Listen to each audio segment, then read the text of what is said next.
Hey y'all, just want to do a quick gameplay video of Starfront Scouting Academy. I'm Parker. I'm going to be running through the solo mode for the game. So I'm going to be making the assumption that you have already looked through the rulebook and made yourself relatively familiar with the rules, but I'll do a quick overview of how the game works before jumping into the actual gameplay. So in Starfront Scouting Academy, you are playing as cadets who are enrolled in the Starfront Scouting program.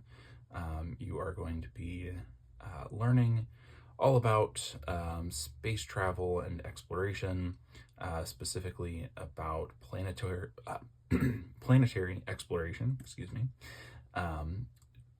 The game specifically is your scouting exam, where you and a few other of your classmates are scouting a planet's surface using your remote reconnaissance equipment. But in the solo mode, you are actually going to be just doing a study session with Professor Bell, who is the Academy's simulator instructor. So instead of competing against your fellow students, you are going to be mapping out a simulated planet surface, and there will be interference from a storm system. So there is an AI storm simulator that will be knocking out places on the map as you play. Cool, so let's go ahead and get set up. We've got our printed sheets. You'll need everything that you need for the multiplayer game. So the equipment selection sheet, the planet map, and your scouting exam sheet. You'll also need your 4 outer dice, which you roll and randomly place on the equipment selection sheet. You'll take your oddball colored dice and place it on the middle, which is the scout dice. It's going to be your wild dice that can go into any terrain. You obviously need your writing utensil. And then the last thing you need, which is different from the multiplayer game, is you need a pawn of some sort. So it can be really anything that you want. I like to use a cube. It is kind of optional, which we'll get into that as we're playing, just depending on your personal preference. But it needs to be roughly the size of one of the spots on the map, and we'll talk about that. Normally I use something a little bit smaller than this, but just since we're on a video, I wanted to make sure it was a little bigger, so that you guys could see it on the screen much more clearly. So you'll take your pawn and just set it aside near the map sheet for now. So then we will go ahead and name our cadet. This is Beatrice. Okay, so in Starfront, what you'll be doing is using the dice over here to generate numbers on the terrains, to scout different locations on the planet map, which will score you points in different ways in your exam sheet. So on your turn, you will do the following steps. The first step is an optional action of using a terrain action if you've unlocked them. We'll talk about those in a second. The second step is selecting a terrain and generating a number. So you'll select one of the 4 terrain types using the dice within it to generate a number. Next step is marking your scouting site. So based on the terrain and number you just did, you'll find it on the map and mark it. Once you've done that, you will reset the equipment, so re-rolling and putting the dice back, and then you'll mark your progress on your exam sheet. So everything there runs exactly the same as it does in multiplayer, and we'll talk about the differences of how it differs from multiplayer as we go along.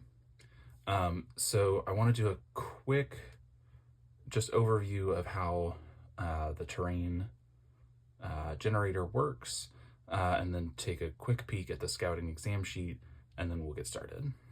Like I said, this isn't going to be a full rules teach, just a quick overview, since I'm assuming that you read the rule book. So over here on the equipment selection sheet, you've got the 4 outer dice, which are the 4 same color dice, and then you've got your 1 scout dice in the middle, which is a different color. Each of these dice is part of 2 of the terrains, so each one is part of the terrains that it's connected to. So this 2 is part of both the forest and the dunes. This 5 is part of the forest and the river.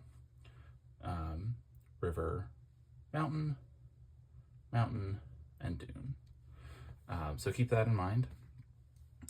The scout dice can be used in any of the 4 terrains at any time.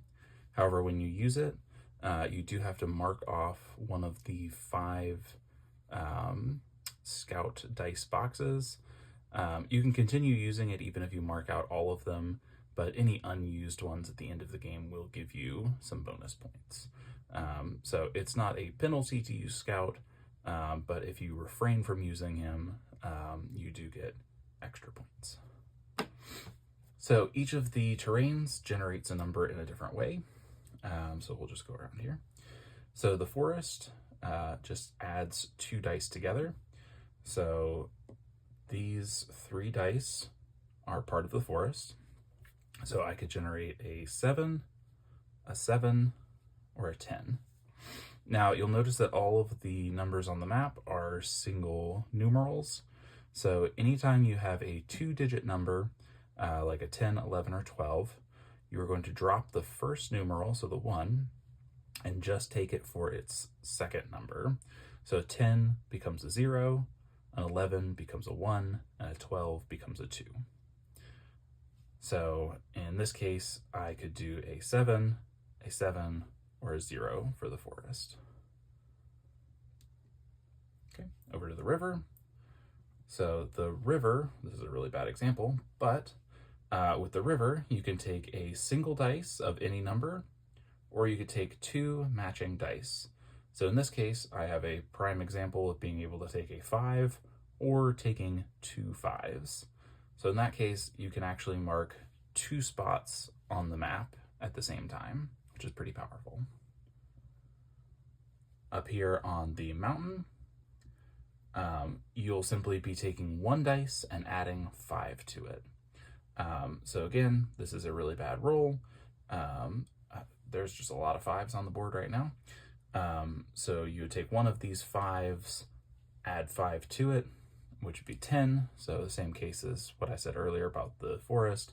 A 10 would become a 0, so you would mark a 0 mountain. And then over here on the dunes, dunes simply subtract 1 dice from another. The result can be 0, but it cannot be a negative number. So in this case, we could have 5 minus 5 for 0, 5 minus 2 for 3, or 5 minus 2 for 3.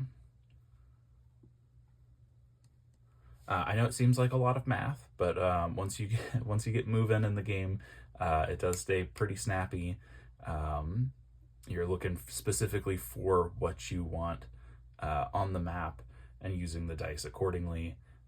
You're not sitting here each turn doing every single math problem in your head, I promise.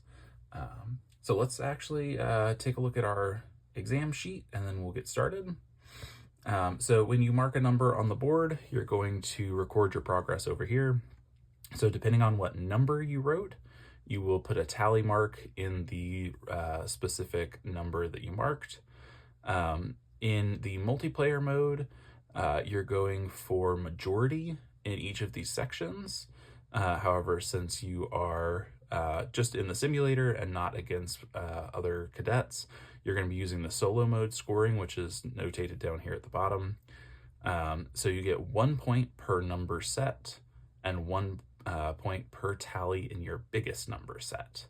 And a number set is any number that has at least 1 tally in it.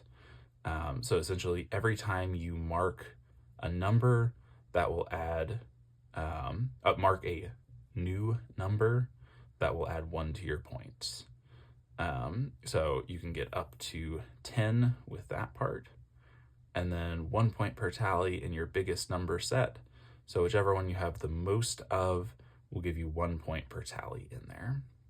I think I just seriously over-explained that, but sorry, it's like 6 a.m. When I'm recording this, so please bear with me. Had to do this before the baby woke up. So next is your terrains. So once you've marked down what number you did, you'll also notate what terrain you did. So you'll mark, let's say I did the mountain. I would mark the leftmost X or O. So if this was already marked, I would then mark the O. Once you've marked an O, the terrain action becomes live. That's what I was telling you about earlier, of on your turn, you can take a terrain action as the first part of your turn. So anytime you have an open circle like that, you have that action available. I know you can't see it on the screen right now because it's pretty small, but each of the terrains has a specific action listed right above it on the sheet.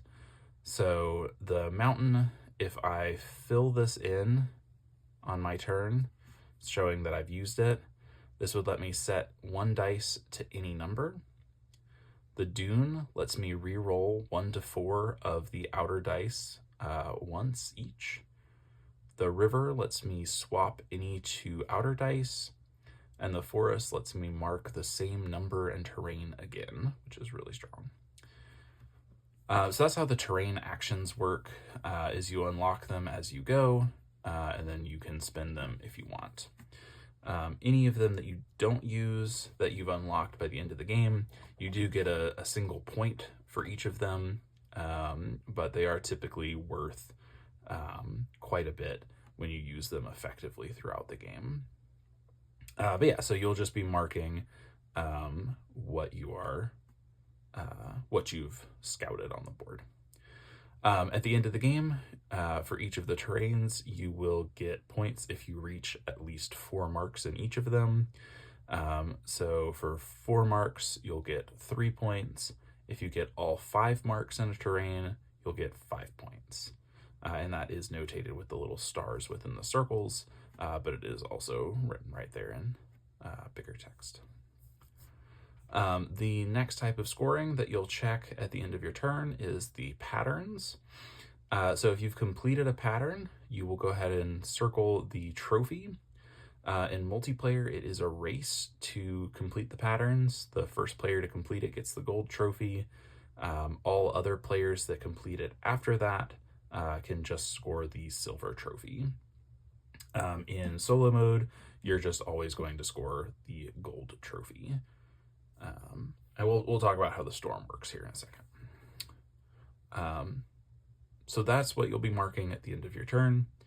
At the end of the game, you will also be checking your end of mission scoring. So the game ends when a single row or column or diagonal is filled.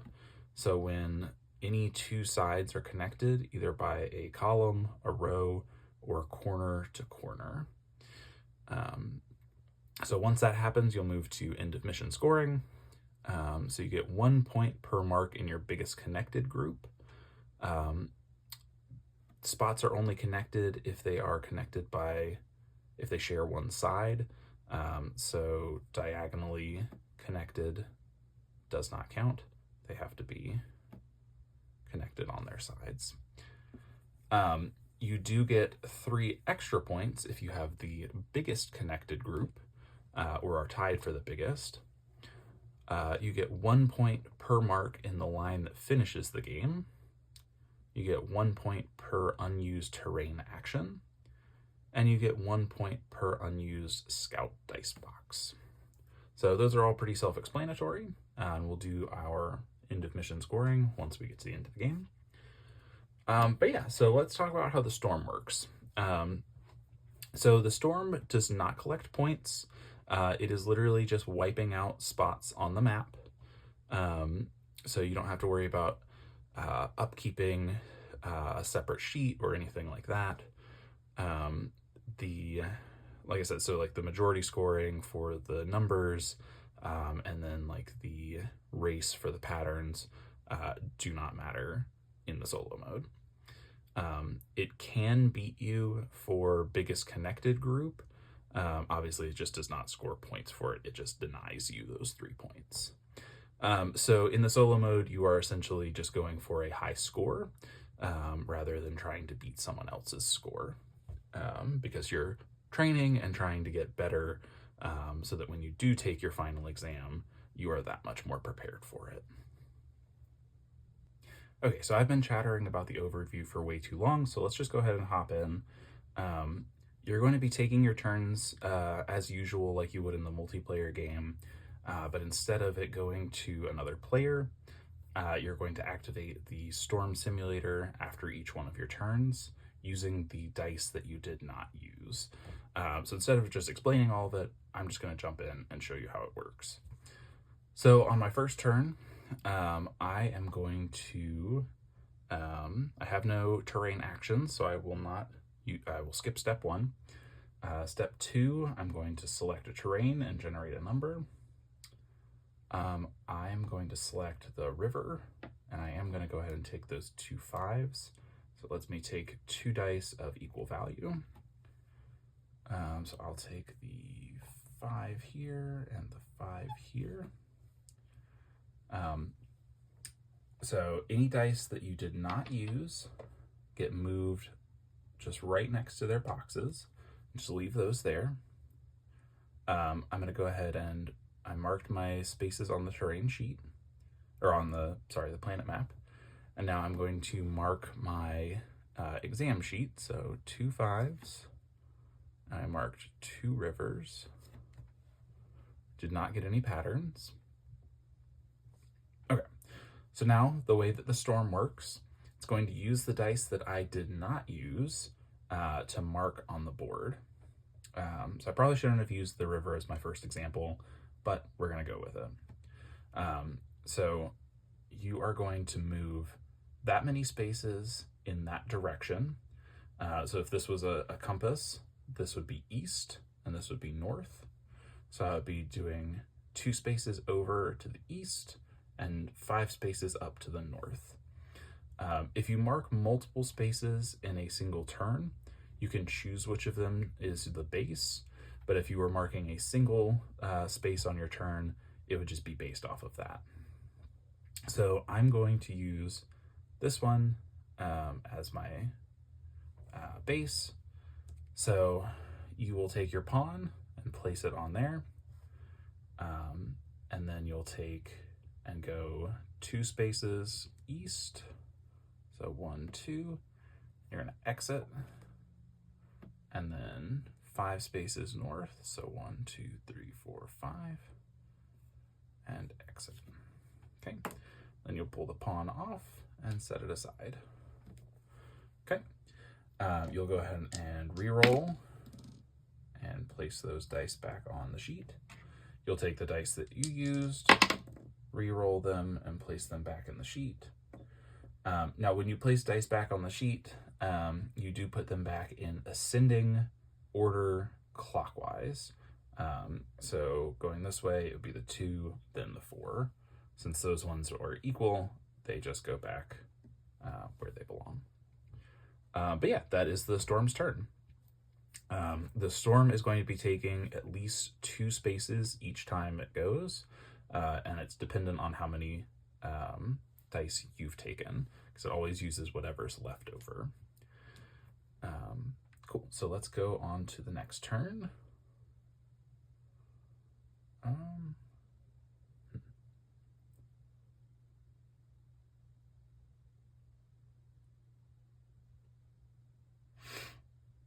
right, I am going to go ahead and use a terrain action. So I will fill in this circle on my river. So the river allows me to swap any 2 outer dice. So I'm going to swap these 2 dice. And then I'm going to use the 2 in the mountain to generate a 7 mountain. So this one right here. So all of the dice I did not use just move right next to their boxes. I'll go ahead and re-roll the dice I did use and put it back. All right, so this is the spot I marked. Put my pawn on it.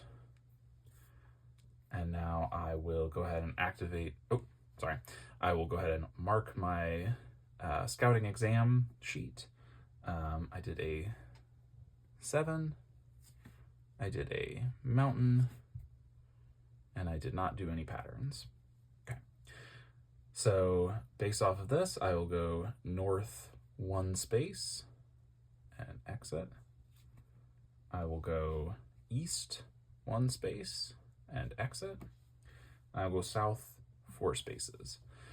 So anytime it would go, it would break the border line, it's just going to send the storm directly to the opposite side of the map.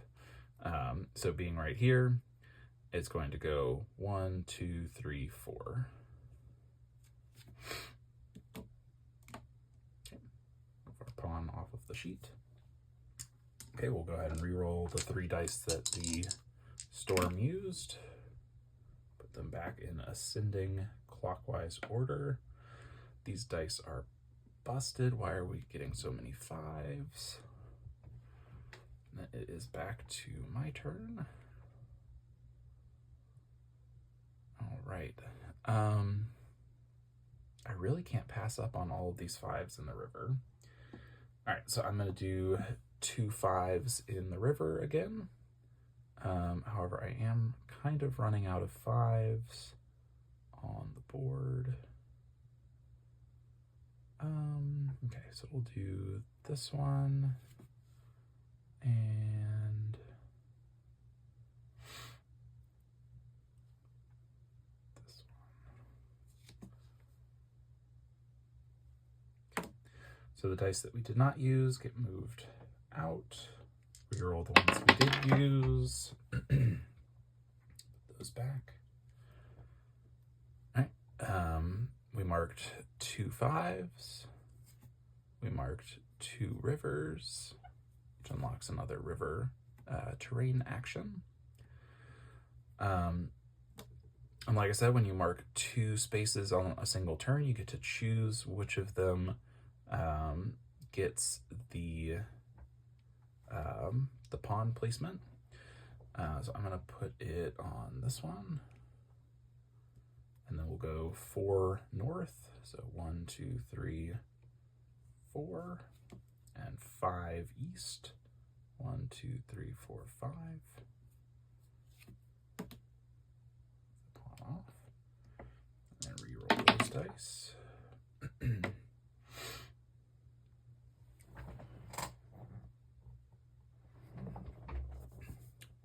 Okay. Alrighty.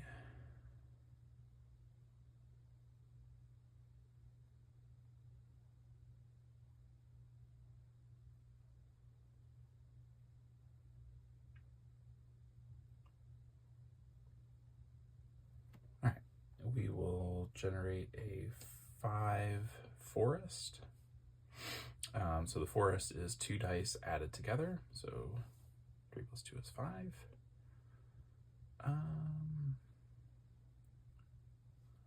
Do this one. So we are just racking up those 5s, mainly because the 1 point per tally in your biggest set is going to be great if we have a bunch of 1 number. So mark that, mark a forest, no patterns yet. move the dice we did not use off of their spaces, reroll what we did use. Okay. All right, so that's where we were, the 5. All right, we'll go north 1. And we will go west 6. 1, 2, 3, 4, 5, 6. And then move the pawn. I apologize if I go out of order on my turns between marking, re-rolling stuff. Apologize about that.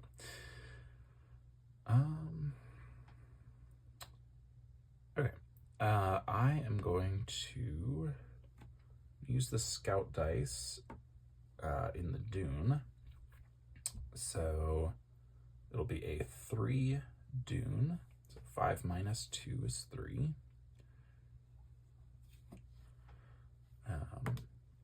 So mark that, move the dice I did not use off, reroll the ones I did use. Okay, so mark that. I've got a 3. I used a dune.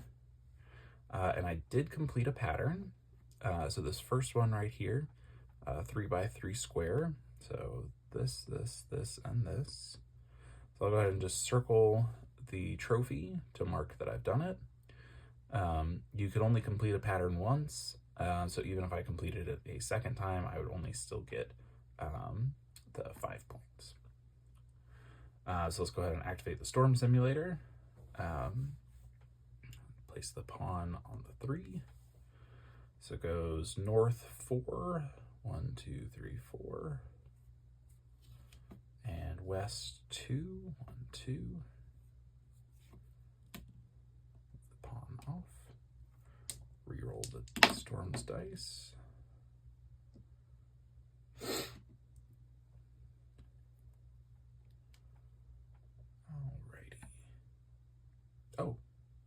Oh, okay, yeah, I missed this one. And down 6. So we were on the 3. So 1, 2, 3, 4, 5, 6. Oh, this is a great example. Yeah, so we are on the 3. We're going south 6. 1, 2, 3, 4, 5, 6. If the storm would mark a space that's already been marked, it just continues until it finds an unused space.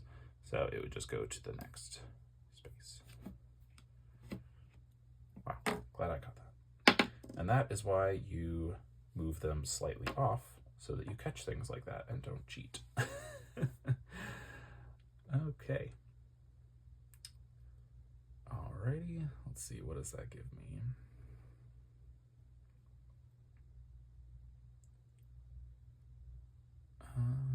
Now it gives me 2 2s in the river. Let's see where I can put those.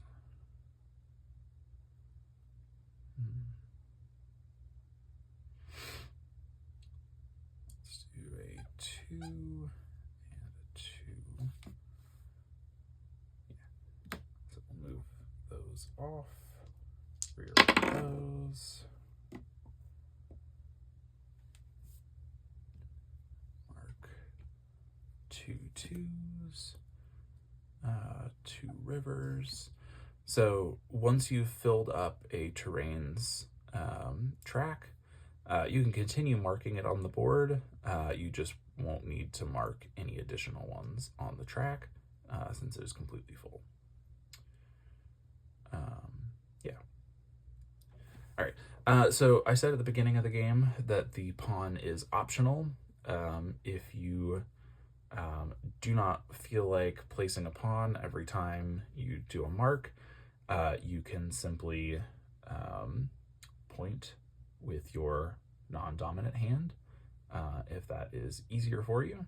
So let's just say this was the one I was going from, and I'm doing 1 to the east, so mark that, and then 5 north, 1, 2, 3, 4, 5.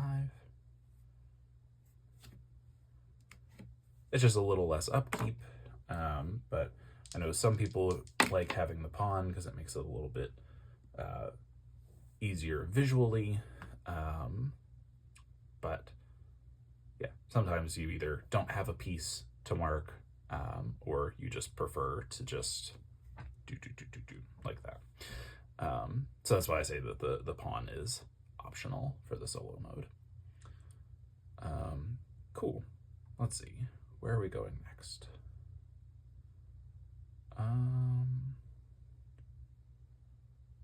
Oh, perfect. We will do a 4+1 for 5 in the forest. So 5. Move the dice we did not use. Reroll these. All right. So 5 here. 5 in the forest, which unlocks that action. And that completes a pattern for us. So we've got 4 in a row diagonally, which is this guy right here, which will be 6 points. Perfect. And we will be activating the storm simulator. So from the 5, and this is actually a perfect example of why it might be helpful to use the pawn. I'm pretty sure we marked this 5 and not this 5 this turn. I'm pretty sure. Again, I told you, I'm recording this at 6 a.m., so please don't yell at me in the comments if I am cheating. I do not mean to cheat. Okay, so this is the one we're going from. 4 north, 1, 2, 3, 4, and 2 to the west, 1, 2. Wow, yeah, no, I literally just explained why you can optionally use the pawn, and then I showed you why sometimes it is better to use the pawn. Okay, let's see, on to the next. And as you can see, we've only gone through 1, 2, 3, 4, 5, 6, 7 turns, because 2 of my river turns have been doubled. So we've gone through about 7 turns, and the board is already fairly full. So the simulator does burn through spots on the board pretty quickly.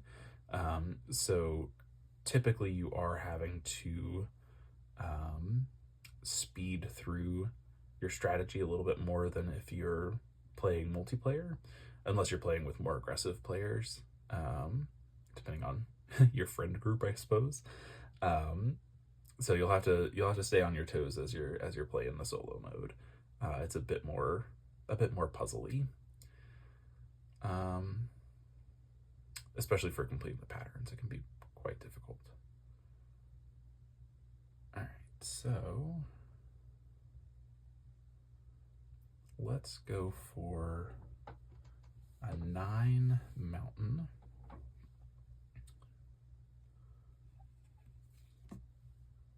Okay. So move the ones we did not use. Reroll this. 1. I'm gonna mark a 9. Mark the mountain. And then, okay. So from the 9, we're gonna go north 5. 1, 2, 3, 4, 5. We're gonna go east 2. 1, 2. We're gonna go south 6. 1, 2, 3, 4, 5, 6. Okay. Reroll these guys. So 3, 4, 5. Ooh. Alrighty.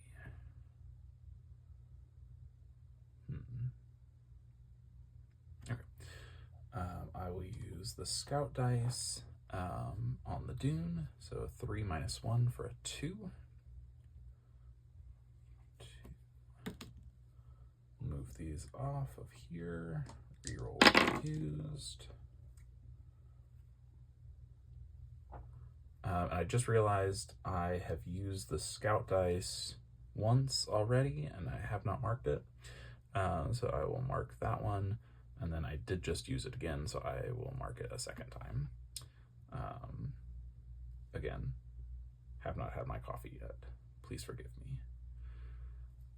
Just marked a 2, so a 2, that was a dune, and it completed a pattern. So this one specifically is a 4x4 square. So bloop, bloop, bloop, bloop. Perfect. Okay, so from here, it will go east 4, 1, 2, 3, 4. And it will go south 5. So 1, 2, 3, 4, 5. And then reroll these. Oh, wow. And this one. Come on, Parker. Wake up. 1 to the west. So 1, that one's already taken. So continue 1 more. Okay,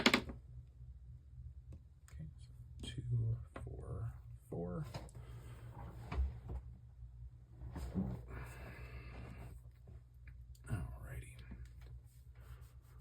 All right, and this is when the board starts getting a little bit more tense, because since the storm takes at least 2 per turn, and it's always in the same column and row that you're claiming in, it makes the end of game trigger a lot more dangerous when you start getting rows like this where there's only a couple of spaces left. Because if I mark in one of those rows, I know at least one other space in that row is getting taken. So it does push the end game along in a bit more of a not dangerous pace, but it's you have to be a lot more mindful as you're going. So I've completed a couple of patterns. I've gotten my terrain, my river all the way completed. I think I'm gonna focus on getting a few more unique numbers collected, and also connecting some of my misfits here, because right now I don't really have any like orthogonally connected stuff, so I need to kind of focus on that. Sometimes I can get a little distracted by the patterns and forget about some of the other scoring mechanisms here. Let's see. Let's go ahead and grab this 4 dune, and connect these guys while we're at it. Yeah, because that connects all of these guys. So that's a 5 group now. So that's decent. Okay, so move those dice out. Reroll the ones I used. Okay. I'm gonna use the pawn because like I said, I'm a bit tired and I want to make sure that I'm not cheating at this point. What did I just mark? I just marked that 4. Yeah, marked that 4. Oh my gosh, I should have recorded this later in the day. I apologize, y'all. So 4, Exadune, and that was not a pattern. I used a scout dice. That is true. Okay. And 3 for the storm simulator. So 3 north, 1, 2, 3. 4 to the west, 1, 2, 3, 4. And 4 to the south, 1, 2, 3, 4. Ooh. Yikes. Okay. Yeah, and that's kind of what I was telling you about. So this column only has one spot left. So I am getting dangerously close to the end game with some of these spots.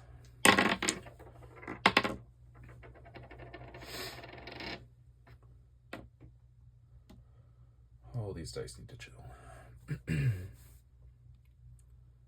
All right, let's see. Where can I go? I don't have any zeros yet. Do I want that though?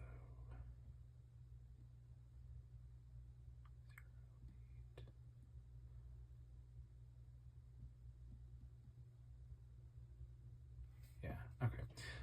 Yeah, let's do a 10 mountain, which is a 0. Unless that doesn't kill me, does it? No, okay. So 0 mountain. There's our pawn on there. Oh, geez. Okay. Move the dice we did not use. Reroll the one we did. Alright, go ahead and mark that we did a 0 mountain with no patterns created. 6 north. 1, 2, 3, 4, 5, 6. 1 east. 1 continue. 2 south. 1, 2.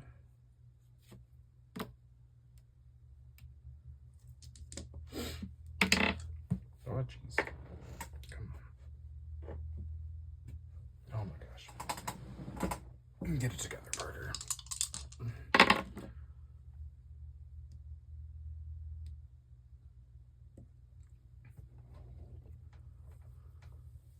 Okay, cool. Let's do a terrain action. I'm going to use the forest. So fill in that circle. So with the forest, it lets me mark the same number and terrain again. So I'm going to take a dune 3 twice. So I'll take dune 3 and dune 3. Go ahead and move these dice off and re-roll these. Based off of this, I will put the pawn on that one. Okay, so that gives me 2 3s, 2 dunes, and a pattern. So that is the little diamond.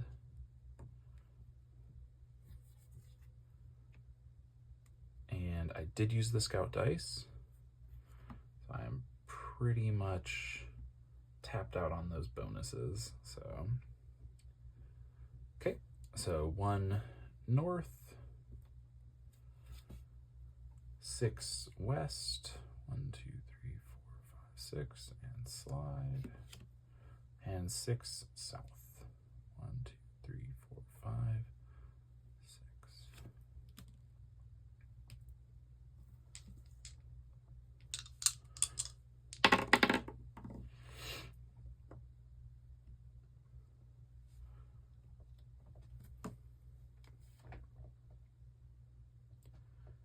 Okay.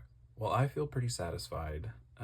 So even if the storm kills me in the next turn or two, I've completed a couple of patterns. I've gotten 2 of my terrains totally full. I've got some solid number stuff going. So right now it's just kind of squeezing out any additional points I can snag. So let's see how much more we can squeeze out. Let's do a 2 plus 2 is a 4. 4 forest. So this here. Just a pawn there so I don't forget. Move those guys out.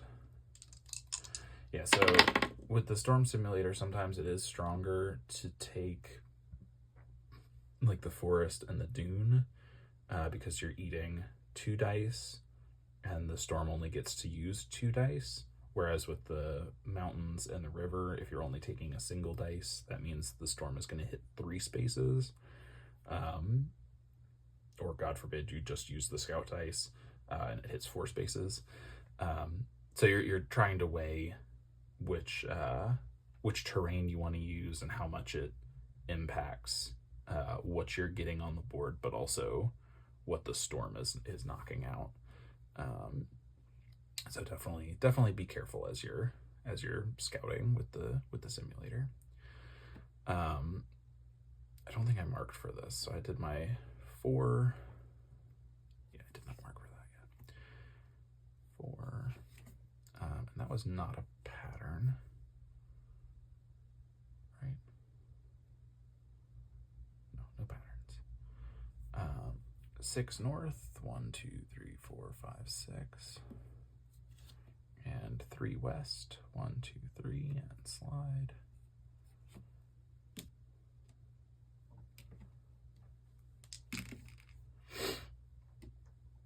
Okay. That did not trigger the end game, did it?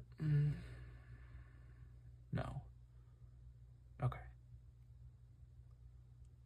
Ooh.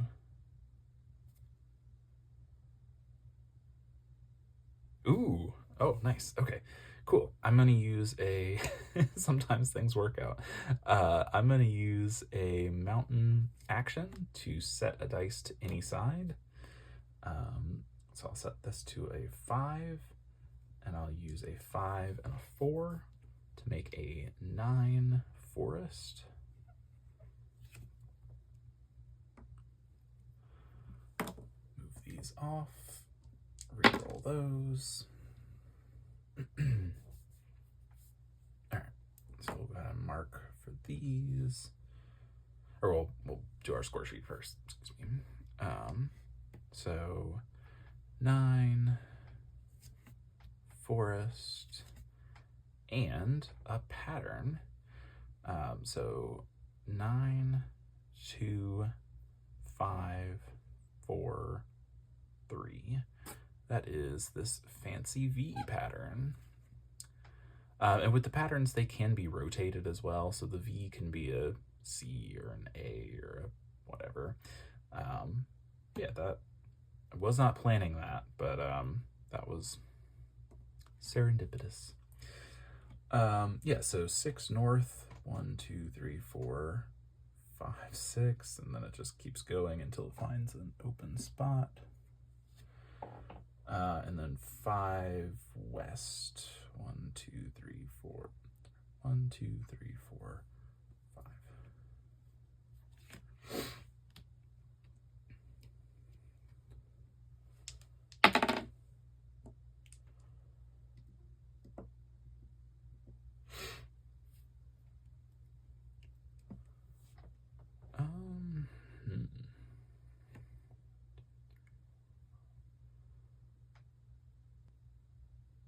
Okay, yeah, let's go ahead and just use a river action to swap any 2 outer dice.